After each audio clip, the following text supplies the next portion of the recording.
দ্বাদশ শতকের একজন বিখ্যাত ধর্মতত্ত্ববিদ এবং দার্শনিক ছিলেন মাধবাচার্য, যাকে মধ্ব বলা হয়।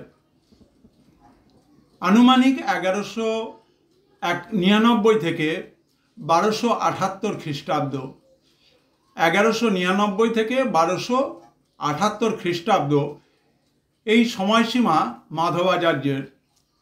এবং তিনি পূর্ণপ্রজ্ঞা বা আনন্দ তীর্থ নামে বিশেষভাবে পরিচিত।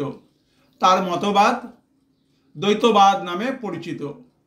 তিনি বলতেন যে বিশ্বের প্রত্যেকটি পরমাণুর মধ্যে প্রাণ আছে, অর্থাৎ প্রত্যেক পরমাণুই হচ্ছেন জীব। ব্রহ্ম বা ঈশ্বর এবং জীবাত্মা এই দুটি হচ্ছে আলাদা সত্তা। মাধবাচার্য আমাদের জন্য কিছু গুরুত্বপূর্ণ গ্রন্থ রচনা করেছেন, যার মধ্যে শ্রীমদ্ ভগবদ্ গীতার উপর তিনি ভাষ্য দিয়েছেন, ঋগ্বেদের উপরে ভাষ্য দিয়েছেন, কেন উপনিষদের উপরে ভাষ্য লিখেছেন এবং সর্বদর্শন সংগ্রহ গ্রন্থটি তার লেখা অনবদ্য একটি গ্রন্থ।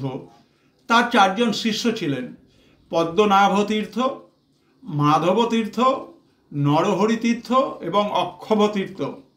এবং তার তৈরি করা মতবাদ দ্বৈতবাদ বা ব্রহ্ম সম্প্রদায় নামে পরিচিত।